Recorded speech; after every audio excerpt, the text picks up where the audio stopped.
So ನಾವು next ಏನ್ ನೋಡ್ತೀವಿ ಅಂದ್ರೆ we call it as a switch statement. Switch ಅಂದ್ರೆ ಏನು? ಸಿ ಇಲ್ಲಿ ನಮ್ಗೆ ಬರಿತಾ ಹೋಗ್ಬೋದು ಎಲ್ಸಿಫ್ ನ ಎಷ್ಟು ಅಂತ ಬರಿತೀರಾ, ಇದಲ್ಲ ಇದು ಇದಲ್ಲ ಇದು ಇದು ಅಂತ ಬರಿತಾನೆ ಇರ್ತೀರಾ. ಸೊ ಅದನ್ನ ಬರಿತಾ ಕೂತ್ಕೊಳ್ಳಕ್ಕೆ ನಮ್ಗೆ ಈಗ 10 ಸ್ಟೇಟ್ಮೆಂಟ್ ಆದ್ರೆ ಬರಿಬಹುದು, ಒಂದು 15 ಸ್ಟೇಟ್ಮೆಂಟ್ ಆದ್ರೂ ಬರಿಬಹುದು.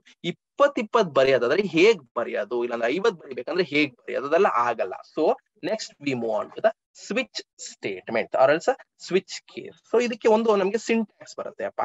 ನಮ್ಗೆ ಇದು ಕಾಮನ್ ಆಗಿ ಒಂದು ಇಂಟರ್ವ್ಯೂ ಕ್ವೆಶ್ಚನ್ ಸ್ವಿಚ್ ಬರುತ್ತೆ. ಹೇಗೆ ಅಂದ್ರೆ switch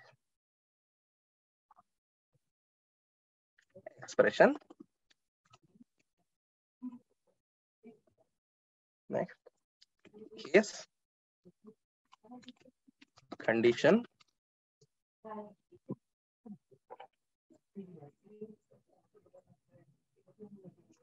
statements and break.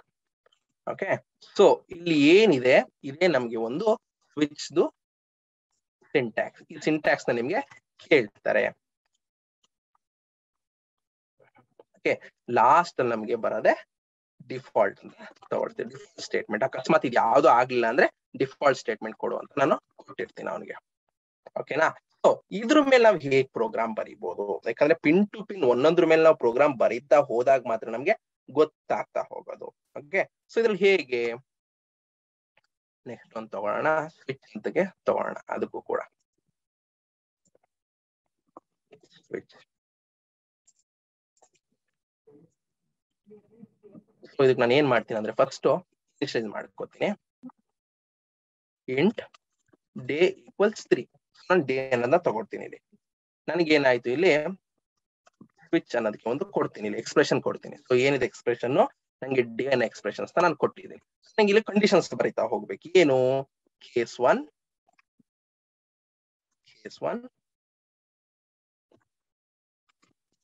System dot out dot println. ಅಕಸ್ಮಾತ್ ಡೇ 1 ಆದ್ರೆ ಸಂಡೇ ಕೊಡು, ಆಗ್ಲಿಲ್ವಾ ಬ್ರೇಕ್ ಕೊಡು. ಓಕೆ, ಸೊ ಕೇಸ್ 2,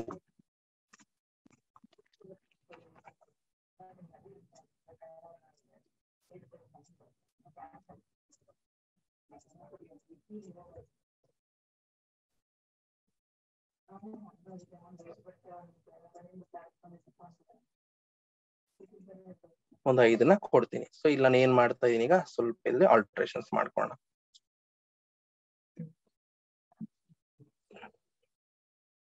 ಸೊ ನಾನೀಗ ಸಂಡೇ ಇತ್ತು, ಬೇಡ ಮಂಡೇ ಕೊಡೋಣ.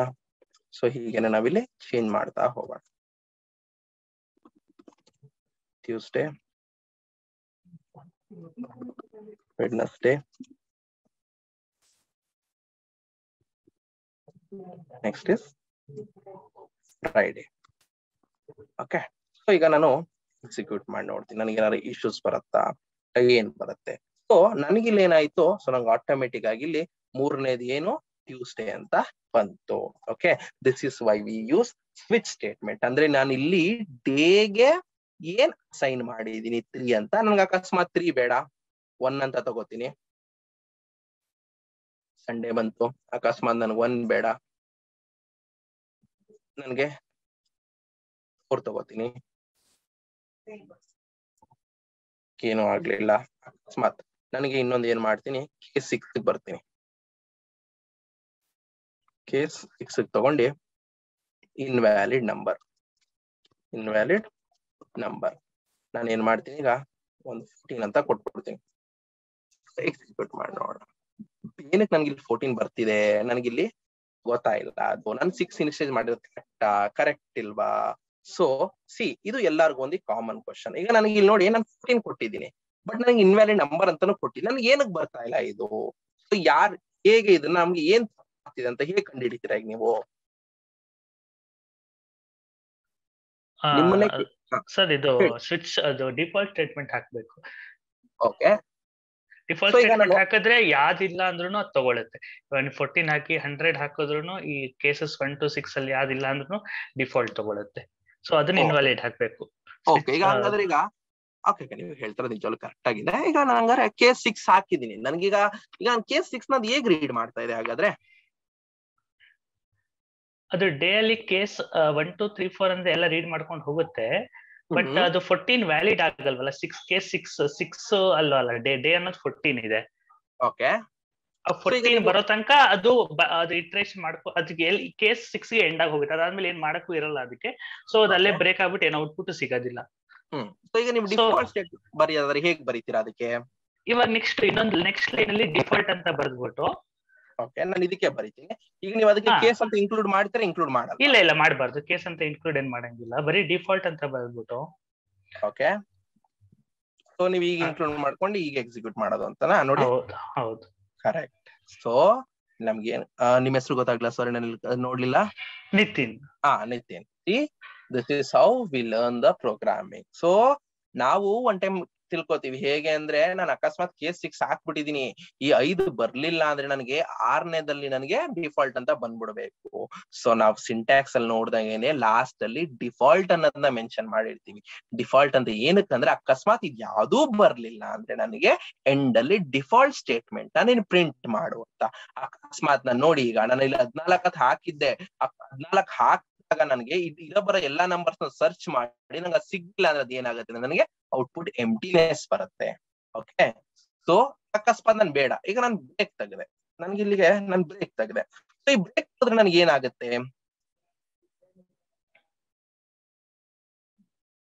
ಥಿಂಕ್ ಮಾಡ್ಬೇಕು, ಹೇಳ್ಬೇಕು.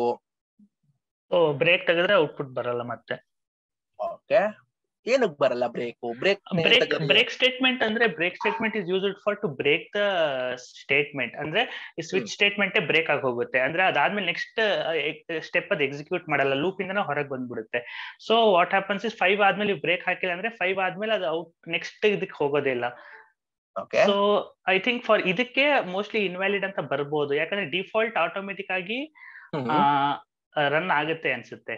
ಈಗ ನೀವು ಬ್ರೇಕ್ ಆದ್ಮೇಲೆ ನೆಕ್ಸ್ಟ್ ಸ್ಟೇಟ್ಮೆಂಟ್ ಹೋಗಲ್ಲ ಅಂತ ಇದ್ದೀರಾ, ಬರ್ಬೋದು ಅಂತ ಇದ್ದೀರಾ. ಒಂದು ಕ್ಲಾರಿಟಿ ಬರ್ಬೇಕಲ್ವಾ ನೀವೀಗ? ಆಕ್ಚುಲಿ ಡಿಫಾಲ್ಟ್ ಬ್ರೇಕ್ ಹಾಕಂಗಿಲ್ಲ. ಆಕ್ಚುಲಿ ಬ್ರೇಕ್ ನೀವು 5 ಹಾಕಿಲ್ಲ ಅಂದ್ರೆ ಏನು ಐ ಥಿಂಕ್ ಉಪಯೋಗ ಆಗಲ್ಲ. ಅದು 4 ಹಾಕಿದ್ರೆ ಔಟ್ಪುಟ್ ಏನು ಬರೋದಿಲ್ಲ. ಸರಿ, ನಾನೀಗ 4 ಗೆ ಹಾಕಿ ಟ್ರೈ ಮಾಡ್ತೀನಿ. 4 ಗೆ ಬ್ರೇಕ್ ಹಾಕಿಲ್ಲ ಅಂದ್ರೆ ಔಟ್ಪುಟ್ ಏನು ಬರೋದಿಲ್ಲ. 4 ತೆಗಿತೀನಿ. ಓಕೆ ಓಕೆ, ಹಾಕಿ ನೋಡ, 4 ಹಾಕಿದ್ರು ಬರ್ತಾ ಇದೆ ಅಲ್ವಾ? ತೆಗೆದ್ರು ಕೂಡ ನನಗೆ ಏನಕ್ಕಂದ್ರೆ ನನಗೆ ಇಲ್ಲಿ ನನ್ನ ಕೊಟ್ಟ ನಂಬರ್ ಇದೆಯಲ್ಲ, ಆ ನಂಬರ್ ನನಗೆ ಕರೆಕ್ಟ್ ಇಲ್ಲ. ಓಕೆ, ನಾನೇನ್ ಮಾಡ್ತೀನಿ ಈಗ, ಆ ನಂಬರ್ನ ಚೇಂಜ್ ಮಾಡ್ಕೋತೀನಿ, ನಂಬರ್ 5 ಕೊಡ್ತೀನಿ. ಏನು ಗೊತ್ತಾ ಈ ಬ್ರೇಕ್ ಸ್ಟೇಟ್ಮೆಂಟ್ ಕೊಡೋದು? ಏನು ಈ ಮೊದಲನೇ ಸ್ಟೇಟ್ಮೆಂಟ್ ಇದೆ, ಆ ಸ್ಟೇಟ್ಮೆಂಟ್ ನ ಬ್ರೇಕ್ ಮಾಡಿ ನೆಕ್ಸ್ಟ್ ಕಂಡೀಷನ್ ಬಾರಪ್ಪ ನೀನು ಅಂತ. ಇಫ್ ಎಲ್ಸ್ ನಾವ್ ಯೂಸ್ ಮಾಡ್ತೀವಲ್ವಾ, ಒಂದಾದ್ಮೇಲೆ ಒಂದಾದ್ಮೇಲೆ ನಾವು ನೆಕ್ಸ್ಟ್ ಕಾಪಿ ಮಾಡ್ಕೋತಾ ಬರ್ತೀವಲ್ವಾ. See break is nothing but just we are breaking that statement. ಇವಾಗ ಹಂಗಾರೆ ಯಾವ್ದಕ್ಕೂ ಬ್ರೇಕ್ ಕೊಟ್ಟಿಲ್ಲ ಅಂದ್ರೆ ಏನು ಪ್ರಯೋಜನ ಇಲ್ಲ. ಅಂದ್ರೆ ಇವಾಗ ಯಾವ್ದಕ್ಕೂ ಬ್ರೇಕ್ ಕೊಡ್ಲಿಲ್ಲ ಅಂದ್ರೆ ಸಿ ಹಾಗಾಗಲ್ಲ ನೋಡಿ. ಬ್ರೇಕ್ ಸ್ಟೇಟ್ಮೆಂಟ್ ಅಂದ್ರೆ to terminate the processing of particular case. ಆ ಕೇಸ್ ನ ನೀವು ಬ್ರೇಕ್ ಮಾಡ್ಬೇಕಂತ. ಓಕೆ, ಈಗ ನೀವ್ ಹೇಳಿದ ತರನೇ ತಗೋಣ. ನನಗೆ ಇದಕ್ ಬೇಡ, ನಾನು ಇದನ್ನ ತೆಗೆದಾಕ್ತೀನಿ. ಓಕೆ ಸರ್, ಈಗ ಬ್ರೇಕ್ ಕೊಡೋದು ಏನಕ್ಕೆ ಅಂದ್ರೆ, ಈಗ ಆ ಸ್ಟೇಟ್ಮೆಂಟ್ ಕರೆಕ್ಟ್ ಇದ್ರೆ ಎಕ್ಸಿಕ್ಯೂಟ್ ಮಾಡೋ, ಇಲ್ಲಾಂದ್ರೆ ಸ್ಟೇಟ್ಮೆಂಟ್ ಇಂದಾನೆ ಹೊರಗಡೆ ಬಂದ್ಬಿಡು ಅಂತ ತಾನೆ? ಹೌದು. ಬ್ರೇಕ್ ತೆಗೆದ್ರೆ ಮೋಸ್ಟ್ಲಿ ಎಲ್ಲಾನು ಔಟ್ಪುಟ್ ಪ್ರಿಂಟ್ ಆಗುತ್ತೆ ಅನ್ಸುತ್ತೆ ಅಲ್ವಾ ಸರ್? ನೋಡಿ, ಇಲ್ಲ ಅಂದ್ರೂ ಆಗ್ತಿಲ್ಲ, ಡಿಫಾಲ್ಟ್ ಮಾತ್ರ ಆಗ್ತಿದೆ. ಕೇಳ್ತಾರೆ ಈಗ ನಿಮ್ಮಲ್ಲಿ, ಈಗ ನಾವು ಬ್ರೇಕ್ ಏನಕ್ಕೆ ಯೂಸ್ ಮಾಡ್ತೀವಿ, ಏನಕ್ಕೆ ಯೂಸ್ ಮಾಡಲ್ಲ? ಬ್ರೇಕ್ ಹಾಕಿದ್ರೆ ಈಗ ನೋಡಿ, ನನಗೆ ಬ್ರೇಕ್ ಹಾಕಿದ್ರು ಔಟ್ಪುಟ್ ಬರ್ತಿದೆ. Hello sir. ಸರ್, ಬ್ರೇಕ್ ಹಾಕಿದ್ರೆ ಅದು ಕರೆಕ್ಟ್ ಸ್ಟೇಟ್ಮೆಂಟ್ ಇದ್ದೇ ಡಿಸ್ಪ್ಲೇ ಆಗುತ್ತೆ, ಇನ್ನು ಮುಂದಕ್ಕೆ ಹೋಗಲ್ಲ. ಓಕೆ, ಅದೇ ಇನ್ಕರೆಕ್ಟ್ ಸ್ಟೇಟ್ಮೆಂಟ್ ಇದ್ದೆ ಅಲ್ಲಿಂದ ಮುಂದಕ್ಕೆ ಬಂದು up to correct valid statement ಸಿಗೋವರೆಗೂ ಹುಡುಕುತ್ತೆ. Okay, I think in switch statement ಅಲ್ಲಿ ಡಿಫಾಲ್ಟ್ ಬರಲ್ಲ ಅನ್ಸುತ್ತೆ. ಇಲ್ಲಾಂದ್ರೆ ಡಿಫಾಲ್ಟ್ ಇವಾಗ ಫಿಫ್ತ್ ಅಂತ ಮಾಡಿದಿರಲ್ಲ, ಫ್ರೈಡೇ ಬಂತು ಪ್ಲಸ್ ಡಿಫಾಲ್ಟ್ ಹೋಗ್ತಾ ಇದೆ. ಸೊ ಡಿಫಾಲ್ಟ್ ಬರಬಾರ್ದು ಅಂದ್ರೆ ನಾವು ಸ್ವಿಚ್ ಬ್ರೇಕ್ ಅಂತ ಹಾಕ್ಬೇಕು. So it will come out of the switch statement. ಅದೇ ಮುಂಚೆ ಹೇಳ್ದಂಗೆ. ಸರ್ ಅದೇ ಬ್ರೇಕ್ ನಾವು ಕೇಸ್ 5 ಒಂದ್ ಹಾಕಿದ್ರು ನಡೆಯುತ್ತೆ ಅನ್ಸುತ್ತೆ ಸರ್. ಓಕೆ, ಈಗ ಎಲ್ಲರೂ ಕೂಡ ಕನ್ಫ್ಯೂಷನ್ ಅಲ್ಲಿ ಇದ್ದೀರಾ, ಕ್ಲಾರಿಟಿ ತಗೋತಾ ಇಲ್ಲ ಯಾರು ಕೂಡ. ಸಿ ಏನಾಯ್ತು, ಈಗ ನೀವು ಇದೊಂದು ಎಕ್ಸಾಂಪಲ್ ನೋಡ್ಕೊಂಡು ನೀವೆಲ್ಲ ಪ್ರಾಪರ್ ಆಗಿ ತಗೋಬಹುದು. ಏನಂದ್ರೆ ಇಲ್ಲಿ ಈಗ 5ನೇ ಸ್ಟೇಟ್ಮೆಂಟ್ ಪ್ರಾಪರ್ ಆಗಿದ್ರು ಕೂಡ ನಂಗೆ ಕೊನೆ ಸ್ಟೇಟ್ಮೆಂಟ್ ಕೊಡ್ತಾ ಇದೆ.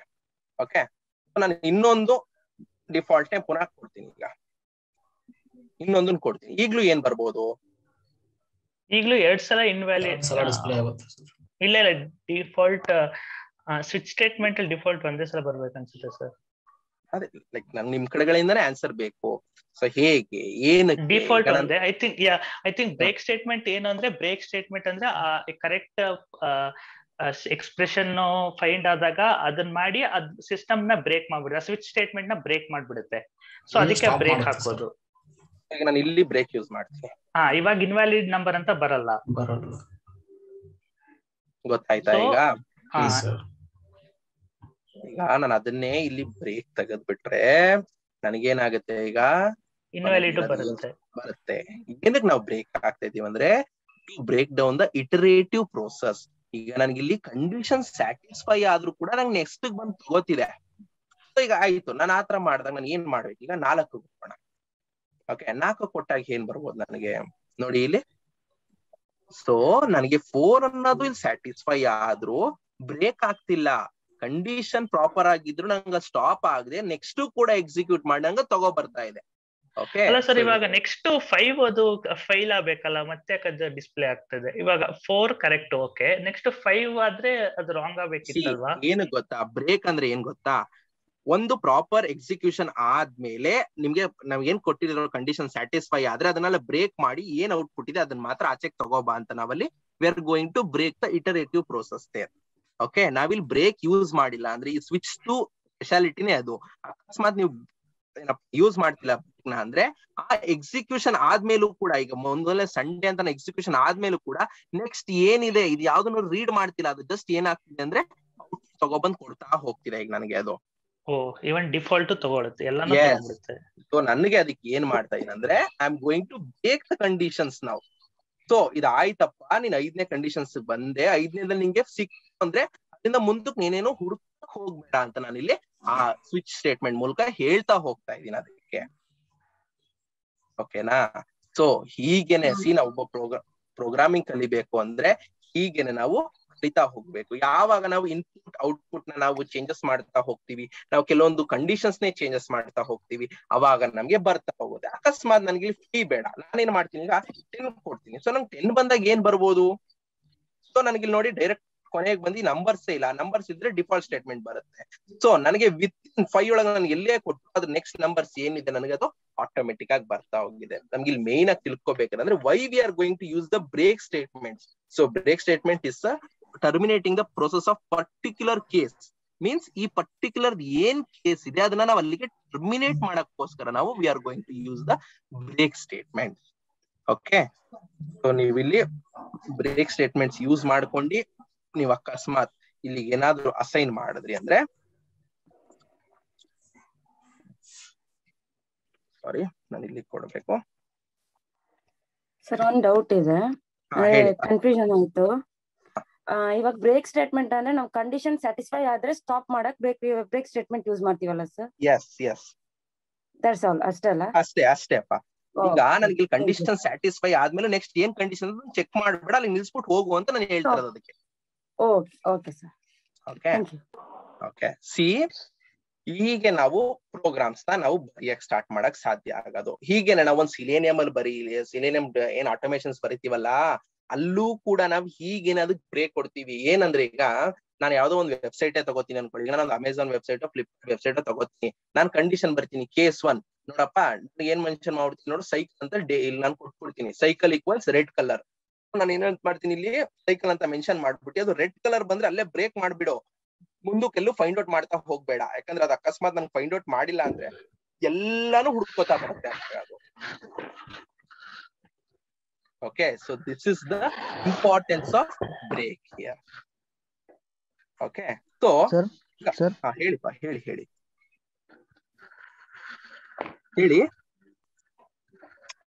ಡಿಫಾಲ್ಟ್ ಗೆ ಬ್ರೇಕ್ ಬೇಡ ಅಲ್ವಾ? ಬೇಡ, ಅದು ಕೊನೆಯದಲ್ವಾ ನಿಮ್ಗೆ. ಓಕೆ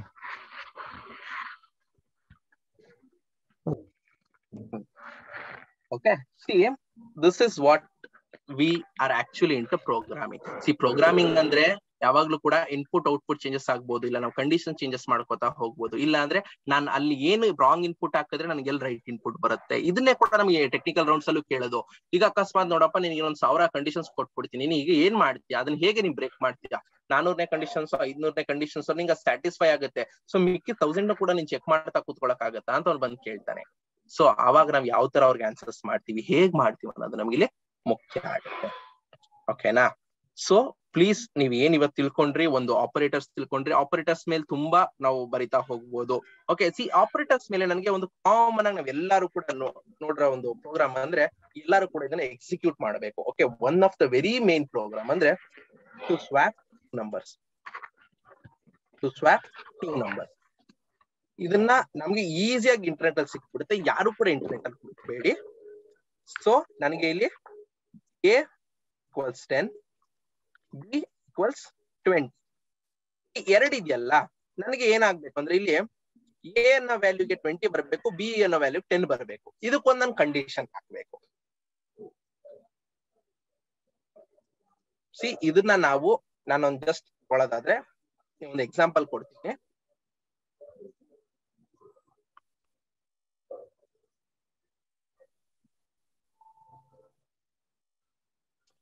ನಾನು ಜಸ್ಟ್ ಒಂದು ಗ್ಲಿಮ್ಸ್ ಕೊಟ್ಟಿದ್ದೀನಿ ಅಷ್ಟೇನೆ. ಇಲ್ಲಿ ಏನ್ ಮಾಡ್ತಾ ಇದೀನಿ ನಾನು ಅಂತ ಜಸ್ಟ್ ಇದನ್ನ ನೋಡ್ಕೊಳ್ಳಿ.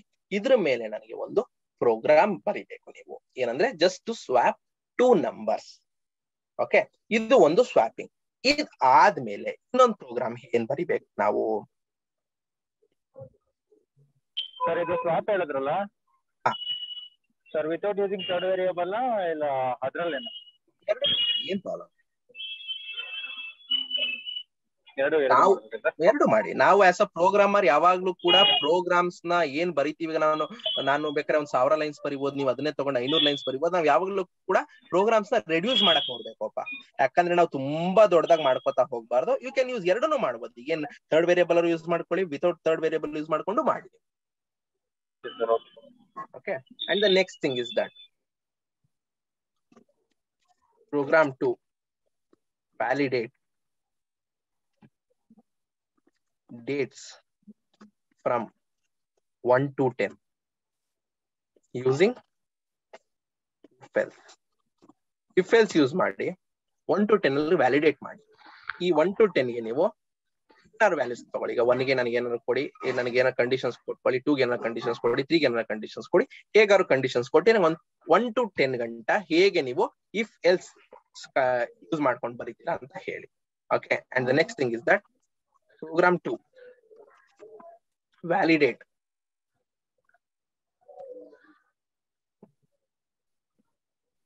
roll number